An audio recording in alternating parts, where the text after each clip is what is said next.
Abra, por favor, Atos dos Apóstolos, capítulo 17. Eu quero falar hoje à noite sobre o poder do testemunho.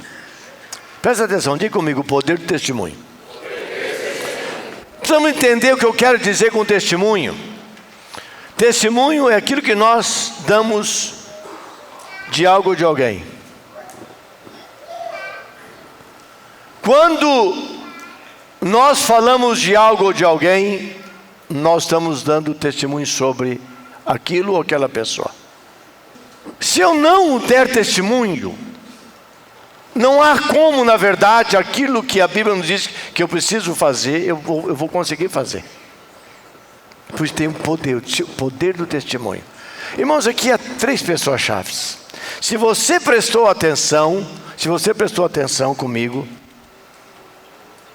você percebeu o valor dessas pessoas. Qual a primeira pessoa, você se lembra? A primeira pessoa é Paulo. Primeira pessoa é Paulo. Fala assim, Paulo. A segunda pessoa é Silas. Fala, Silas. Quem era Silas? Silas era um discípulo de Paulo. Ele era um discípulo de Paulo. E a terceira pessoa é Jasson. Diga Jasson. Porque Jasson morava em Tessalônica. Ele era um cristão convicto, um homem de uma experiência muito forte. E ele abriu a sua casa para receber Paulo e Silas, que eram missionários. Paulo andava por todas aquelas regiões. Eles fizeram, irmãos, 140 quilômetros. Naquela época era a pé, era de jumento, para poder pregar o evangelho de Tessalônica. Esses homens, o que morava em Tessalônica, Jasson, e pagou um preço por isso, porque ele foi levado perante as pessoas, porque eles estavam sendo acusados de que eles estavam sendo contra César. Irmãos, o inimigo sempre tem uma mentira contra a gente. O inimigo sempre mentiu. A mentira tem um pai, o pai é o diabo, é Satanás. Quando uma pessoa mente, ela está dominada por Satanás. A mentira destrói a verdade. Eles estavam ali para levar a maior mensagem que alguém poderia ouvir. Paulo foi ali para levar a mensagem da redenção. E agora, vocês viram enciumados, aqueles judeus radicais, tradicionais, que criam numa religião tão somente, porque Paulo, ele trazia uma mensagem de mudança e transformação. Paulo e Silas conseguiram, os irmãos levaram, saíram por outro caminho e não compareceram lá. Mas Jasson morava lá.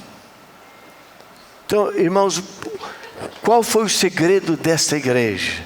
O testemunho de irmãos que amavam o Senhor. Sejam irmãos mais velhos, como Paulo e Silas, que eram missionários, ou sejam irmãos da própria localidade. São pessoas muito importantes, que inspiram muito a nós. Sabe como eles eram conhecidos? Versículo 6. Se você está com a sua Bíblia aberta, diz: estes que têm transtornado o mundo, eles também chegaram até aqui na nossa cidade. Transtornado com o quê?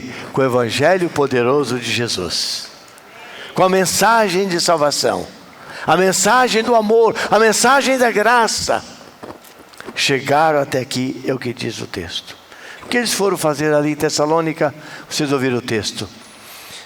Eles foram fazer algumas coisas interessantes. Eu quero ressaltar aqui brevemente algumas delas. A primeira, o poder do testemunho na vida deles, na sua vida e na minha vida, irmãos. E quando eu começo a dar testemunho do poder de Deus, eu começo a ser tão embebecido do poder de Deus, que eu nem tenho tempo para me desgastar com coisas fúteis da vida. Sabe por que tem muitos crentes que sofrem e as coisas que não prosperam? Eles estão tão acomodados na vida cristã, eles estão em estado de dormência, em que qualquer coisa, na verdade, incomoda. Mas quando o servo de Deus, a serva de Deus, o cristão, você e eu, nós estamos engajados com as coisas de Deus, tem muitas coisas fúteis que poderiam roubar o nosso tempo, esvaziar a nossa energia, não nos alcança, porque não tem espaço para essas coisas em nós. Poder do testemunho. Por quê? Quando que isso acontece? quando temos um viver cristocêntrico. Diz assim, viver cristocêntrico. Diga forte, bem forte, irmão. Galeria aqui, viver cristocêntrico. Olha o versículo 2, o que o versículo 2 diz? Diz assim, Paulo, ele segundo o seu costume foi procurar os judeus e por 3 sábados dialogou com eles acerca do quê? Acerca de Roma, acerca da geografia, falou sobre a lua daquela época, falou sobre o sol, falou o que Paulo estava fazendo lá, meus irmãos, minhas irmãs? Ele estava ensinando sobre o quê? As Escrituras. Está falando sobre o reino de Deus, a mensagem mais poderosa que um homem pode compreender, entender e receber. Diz o texto que ele estava então dialogando, ensinando sobre as Escrituras. E o versículo 3 diz assim, expondo, porque é isso que a Bíblia fala. Paulo fala, se não tiver aqueles que vão pregar, como que as pessoas vão se converter? Porque a pessoa vai responder um chamado, as pessoas vão responder um ensino, as pessoas vão entender o que elas nunca haviam entendido antes. Uma pessoa que cresce numa família só religiosa, que não lê a Bíblia, não faz oração, ela não conhece, na verdade, a fonte do poder de Deus, quem Jesus Cristo é. Como que o Espírito Santo, ele ministra e opera na vida da pessoa, elas não entendem isso. E diz o texto, versículo 3, expondo e demonstrando, aí ele fala, ter sido necessário que Cristo, presta atenção aqui, irmãos. Há uma diferença entre Cristo e Jesus. Jesus era o nome humano de Cristo. Jesus recebeu um nome dado naquela época, poderia ser qualquer outro nome. Mas o anjo disse que o nome dele será Jesus. Porque o nome Jesus tem um significado. Como eu já conheço várias pessoas que o nome dele é Jesus. Era o nome. Mas Cristo era a sua função. Cristo, ele é o Cristo ungido, ele era o Messias. Aqui a palavra Cristo, falava do Messias que viria para trazer redenção ao coração do homem, primeiro dos judeus e de todos aqueles que viessem a crer. Porque a Bíblia diz que quando Jesus veio primeiro para os judeus, eles negaram, eles rejeitaram. E Deus levantou Paulo para ser o grande apóstolo dos gentios. E Paulo pregou muito aos gentios. Então ele diz assim, será que o Cristo, o Messias, padecesse e ressurgisse dentre os mortos. E esse dizia, ele é o Cristo Jesus, que eu vos anuncio. Irmãos, aqui está um viver cristocêntrico. Quando eu entendo que Cristo precisa ser o centro da minha vida, que eu não sou apenas um religioso, que repito algumas orações que eu decorei, que eu tenho apenas um hábito dominical. Nós temos que tomar cuidado, irmãos, para não sermos evangélicos religiosos. Eu só posso dar um pouquinho do meu tempo no domingo. Eu vivo domingo o evangelho, mas segunda, terça, quarta, quinta, sexta, sábado eu vivo a minha vida. Não existe essa dicotomia na vida do cristão. Ou eu sou de Jesus ou eu não sou de Jesus. Se eu sou de Jesus, tudo em mim é dele. Tudo que você possa imaginar. Meu coração, minha mente, meu dinheiro, minhas habilidades, tudo é do Senhor Jesus, não é meu. Agora, se eu sou um religioso, eu tenho as minhas coisas e domingo eu vou então para a minha religião. O que Paulo está ensinando aqui? Um viver cristocêntrico. Nós temos que fazer de Cristo o centro da nossa própria vida. Então, qual foi o resultado disso quando nós lemos esse ensino?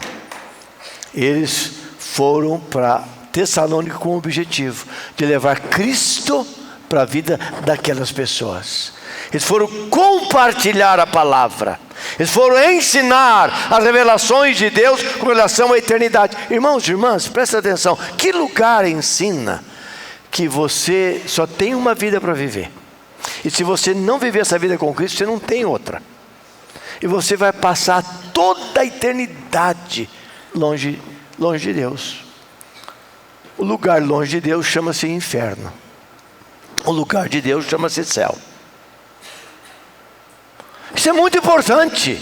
Como que eu vou conviver com um parente meu, com um vizinho meu, um amigo meu, e deixá-lo que ele passe a eternidade no inferno?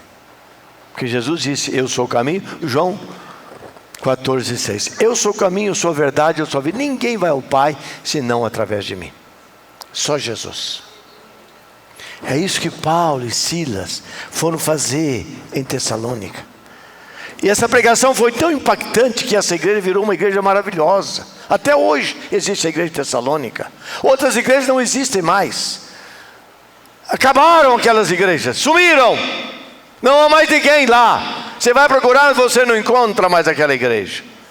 Mas a igreja de Tessalônica está lá, porque esse povo recebeu a palavra, Cristo, de maneira extraordinária. E quando lemos lá na carta, quando Paulo mais tarde escreve a carta a Tessalonicenses, ele diz no versículo 7 do capítulo 1: de sorte que vos tornastes modelo de crente para todos os irmãos da Macedônia e da Acaia. Tessalônica era a capital da Macedônia. E ficou a marca do Evangelho. Então, é isso que Paulo foi fazer. O que ele fala ali, irmãos? Ele fala sobre a expiação. Tem que ser morto, sem derramamento de sangue, numa remissão de pecados. Mensagem cristocêntrica. Ele fala sobre a ressurreição e disse que seria necessário que o Cristo morresse a expiação e ressuscitasse dentre os mortos, porque a ressurreição gerou e geraria esperança para os salvos. Se Cristo não tivesse ressuscitado, meu querido, Paulo fala que seria vã a nossa pregação e a nossa fé. Então, o viver cristocêntrico gera esperança em mim. E quando eu tenho essa esperança, irmãos e irmãs, diante de uma circunstância difícil da minha vida, eu tenho maior segurança do que a pessoa que não tem a esperança. O que não tem esperança entra em desespero, faz besteira, sai dando tiro, toma decisão errada na vida, complica a sua caminhada. Mas quando eu tenho esperança, tudo muda na minha vida, porque o meu viver está em concordância com aquilo que o Evangelho nos ensina, do amor de Deus na minha vida, que Ele vai cuidar de mim, que vai guiar os meus passos, e eu tenho a vida eterna. Eu estou com convicção do meu futuro. Irmãos, por que o poder, o testemunho é poderoso? Onde está o poder do testemunho? Quando eu desenvolvo uma vida, então, uma vida cristocêntrica. Minha vida é para Cristo. Não importa a minha profissão, não importa a minha posição, não importa o dinheiro que eu tenho, não importa onde eu estou, não importa o lugar que eu moro, não importa o carro que eu dirijo, não importa nada. E se eu estou bem ou não estou bem, meu viver está em Cristo. Paulo é maravilhoso quando ele fala sobre isso. Quando ele diz: eu estou crucificado com Cristo Jesus. Ele sabia disso. Nós precisamos crescer nessa maturidade. Sua vida vai tomar um novo rumo daqui para frente. Segundo lugar, segunda lição que o texto nos ensina, está no versículo 4. O poder do testemunho, ele é poderoso quando nós testemunhamos com ousadia. Com ousadia. Isso faz toda a diferença. A igreja que não testemunhou, os crentes que não ganharam outros para Jesus, os irmãos que não abriram suas casas para as células, na Europa, a igreja acabou. Conheci muitos templos grandes nos Estados Unidos, no nordeste dos Estados Unidos, que é uma região mais secularizada, que virou condomínio. Era tão grande a igreja, depois dividiram, entrou a engenharia, aproveitou a estrutura e fez apartamentos de um quarto. E venderam. Virou condomínio. Virou museu. Aquilo que foi construído com o dízimo, com a fé dos irmãos do passado que criam A igreja perdeu esse fervor, a igreja perdeu esta ousadia, os crentes se acomodaram, os pastores não mais desafiaram o povo de Deus a viver com ousadia, a igreja deixou de crer no milagre, os crentes não se tornaram pessoas cheias do Espírito Santo, as pessoas não aprenderam a orar, elas não experimentaram o sobrenatural de Deus, elas foram embora. Igreja sem ousadia não cresce. O que eu vou fazer numa igreja morta? O que eu vou aprender numa igreja morta? Mas quando nós vivemos o Evangelho com ousadia, vem a dificuldade, nós vamos orar. Vamos orar. A oração muda todas as coisas. Aleluia. Vamos interceder. Vamos crer que Deus vai abrir um caminho na sua vida. Irmãos, todas as orações que eu faço pelas pessoas, eu oro crendo que a pessoa vai receber aquele milagre.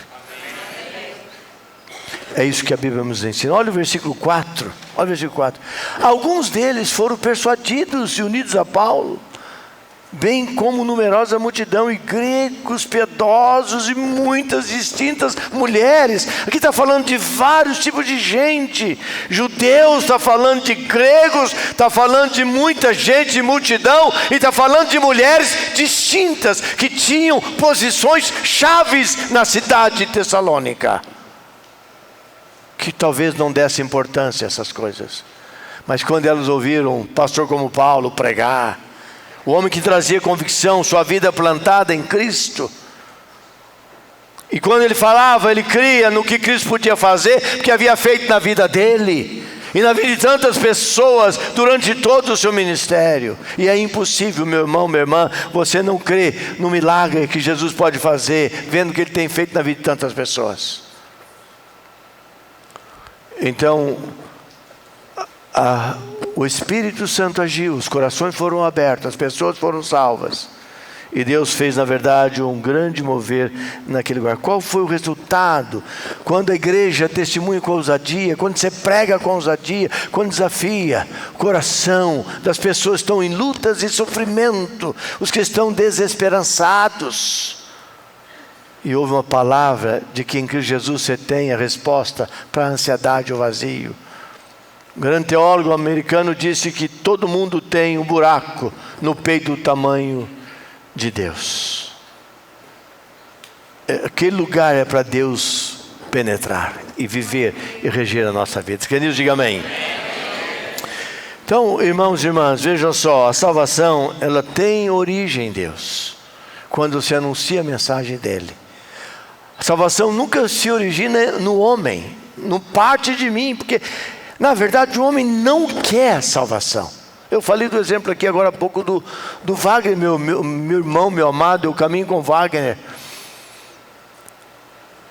Quando ele estava bem, ele não queria nada com Deus. Sabe quando o Wagner veio procurar Deus? Quando a coisa caminhou mal. Por quê? Porque naquele momento do vazio do seu coração, ele lembrou de alguma coisa que podia dar esperança. Pela nossa amizade, pelos convites que eu fiz para o Wagner.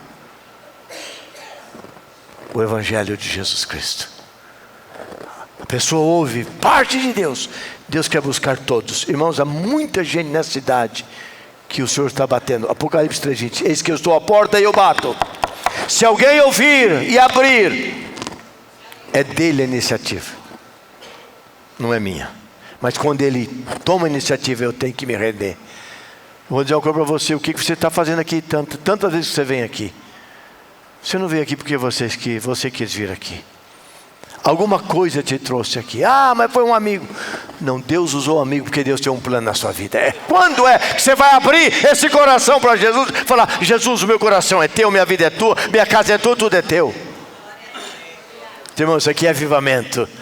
Quando Deus se move, o avivamento chega no coração e na vida das pessoas. Querido, diga amém. Então, em segundo lugar, irmãos, o poder do testemunho, ele se revela quando nós desenvolvemos então uma atitude de ousadia. Ousadia. Mas em terceiro lugar, quero encerrar com esse terceiro ponto, versículo 7. O versículo 7 diz assim, versículo 6 diz assim: esses que têm transtornado o mundo chegaram até aqui. Esses homens têm alguma coisa maravilhosa, eles têm algo tremendo. Aí diz o seguinte, versículo 7, os quais Jasson hospedou. Porque Jasson era um homem convertido. Aí o texto diz, Lucas diz, todos estes procedem contra os decretos de César, afirmando Jesus Cristo ser outro rei. Veja só, irmãos, todo imperador era como um rei, eles mandavam no império. Eles eram a pessoa chave. Quem está numa posição chave não quer largar isso. Você veja só, o Brasil tinha mandato para presidente, era 4 anos, Fernando Henrique corrompeu todo mundo, pagou, corrompeu, votaram para 2 mandatos, ele queria ficar mais 4 mandatos. Ele está na posição chave do país. De lá para cá, todos os presidentes querem 2 mandatos, todos. Eu não me lembro se o Bolsonaro disse que ia ficar só um, mas pode ter certeza que ele vai para o segundo, porque o negócio lá é atraente, mexe com o ego da pessoa. Se ele for bem como está indo, que fique os 8 anos. Melhor ficar ele do que vir um negócio aí esquisito. César, qualquer um que se levantasse, que pudesse ter oposição para ele, eles acabavam, matavam, destruíam. O que acontece hoje. Até hoje é assim. A disputa do poder é assim. Então o que eles estavam dizendo aqui é o seguinte: o diabo levantou uma mentira para dizer o seguinte: Paulo, ele queria ser um outro rei. Paulo está dizendo que Jesus Cristo, então, quem ele seguia, queria ser o rei deles, o Senhor deles. Isso então causava ainda o maior ciúme, e vamos destruir, vamos matar, vamos acabar com essas pessoas. E na verdade, Paulo sabia que quem ele pregava era outro rei. Ele falava de um verdadeiro rei, ele falava do rei eterno, não é um rei interessado no poderio do Império Romano, na indicação dos seus súditos em todas as regiões aonde o império ele dominava. Ele não falava de um rei que estava interessado em posição social, mas ele falava de um rei verdadeiro, um rei que veio para mudar a história de todo o povo do seu reinado, que são aqueles que foram salvos por Jesus Cristo, porque ele tinha uma proposta de salvação e de vida eterna para aqueles que viessem para o seu reinado. Você crê nisso? Diga amém. Irmãos, quando nós testemunhamos, nós demonstramos fidelidade irrestrita a Jesus Cristo. Isso que fez toda a diferença nessa igreja de Tessalônica. Isso foi o grande ensino que Paulo ele traz, e Lucas registra aqui nesse texto, afirmando que Jesus era verdadeiro, um novo rei, não para competir com César, pelo contrário, Paulo queria que César se convertesse. Quanto preso ele pregou, e muitos dos seus soldados se converteram. Quem passou no caminho de Paulo se converteu. Por que se converteu? Primeiro, porque Paulo ele tinha um viver cristocêntrico. Em segundo lugar, porque Paulo ele testemunhava, irmãos, com muita ousadia. Paulo ele era muito claro todas as vezes que ele ensinou e quando ele pregava.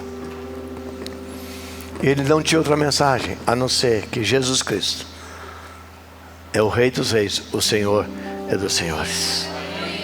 Por isso que quando ele escreve na sua primeira carta a Timóteo, seu filho, Paulo estava velho, Paulo estava preso em Roma, ele sabia que ele ia ser decapitado, o tempo dele chegou ao fim. Ele declarou: mas eu tenho uma convicção, estou convencido, estou certo que aquele que completou aquele que veio sobre mim, me deu o poder de completar a minha carreira. E Paulo demonstra a sua fé naquele que é todo poderoso, Jesus Cristo, o nosso pastor. E nesse capítulo 1, versículo 2, ele diz: quando Paulo diz: eu sei então em quem eu tenho crido. Eu sei, o Rei dos Reis. E estou certo que Ele é poderoso. Não é apenas um rei humano, poderoso para guardar o meu coração, a minha salvação, a minha vida, o meu tesouro, até aquele dia ou até o dia final. Irmãos, isto é o Evangelho de Jesus Cristo. E é isso que nós vimos na vida, e com essa ilustração bíblica eu encerro essa palavra nesta noite. A Bíblia fala que Pedro e João foram um dia, estavam em Jerusalém, e foram ao templo às 15 horas, 3 horas da tarde. Havia uma reunião toda quinta-feira, praticamente todo dia eu diria, às 15 horas no templo em Jerusalém. Eles entravam pela porta formosa, que levava mais próximo ao templo. Nós vamos estar daqui 2 semanas em Jerusalém. Nós vamos mostrar para os irmãos que vão para lá onde fica a porta formosa, porque há muitas portas na cidade velha de Jerusalém. Quando eles entravam pela porta formosa, estava ali um homem de 40 anos de idade, que ele era coxo. Os músculos não funcionavam, a perna não cresceu, ele não conseguia andar e ele era carregado. 40 anos mendigando, pedia esmola. Pedro e Tiago. Quem foram Pedro e Tiago? Foram apóstolos de Jesus. Sabiam quem Jesus era? Eram homens que acreditaram em Jesus. Pedro e João. Pedro e João faziam parte do grupo íntimo de Jesus. Jesus teve 3 apóstolos chamados íntimos dele: Pedro, Tiago e João. Eu não sei onde estava Tiago. O texto fala só de Pedro e João.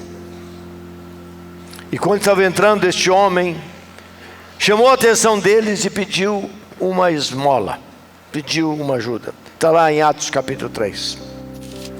Atos capítulo 3. E este homem, ele pede uma ajuda. Ele pede uma ajuda.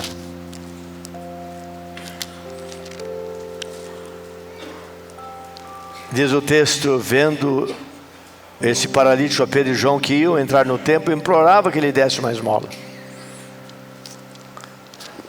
Pedro era um homem muito ousado, mas um homem profundamente aliançado com Cristo. Sua fidelidade era restrita a Jesus. E Pedro toma a liderança e diz o seguinte: olha para nós aqui. O homem olhou. E ele diz o seguinte: nós não temos ouro nem prata. Ele sabia que dar dinheiro para aquele homem fazia mendigo no outro dia, daí 10 dias. Por mais que ele desse um bom dinheiro para fazer a compra a semana inteira de comida, depois ele ia voltar a mendigar. Então ele disse: não temos ouro e prata, mas uma coisa nós temos, nós vamos te dar. E deu uma ordem, a ordem ousada, em nome de Jesus: levanta e anda. Aleluia. Irmãos, e naquele exato momento, aquele homem se colocou de pé. Diz que todos os músculos, os nervos, os tendões dos pés, da perna se firmaram. Ele deu um pulo e começou a andar, e agora eles queriam ir aonde Pedro e João estavam indo. Eles estavam indo para o templo, para a oração. E ele entrou, e diz o texto que ele entrou lá, glorificando, exaltando e louvando o nome do Senhor Jesus Cristo. Pedro e João, eles sabiam.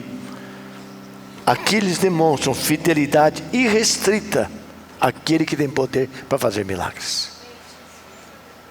Há um pedaço da história que diz que certo dia o Papa estava andando pelo Vaticano com alguns cardeais, olhando para o que o Vaticano tem, e dizia: olha, isso aqui é de ouro, isso aqui é de prata, isso aqui é de pedra preciosa, isso aqui tudo, etc. Hoje o Papa dizia: hoje nós não diríamos aquele aleijado, não possuímos nem ouro e nem prata.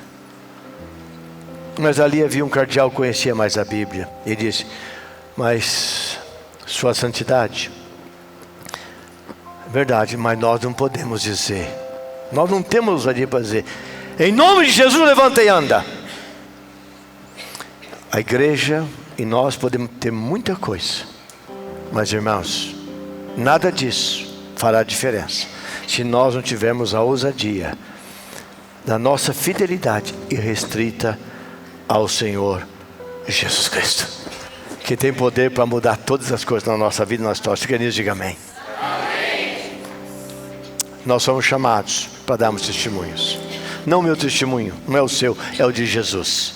Por isso que João 15,16 diz: não fosse vós que escolhestes a vós mesmos, mas eu vos escolhi. Eu que vos escolhi e vos designei, para que vocês possam ir, que vades e deis muito fruto, e que esse fruto possa permanecer, por causa do poder do nosso testemunho baseado no nome de Jesus.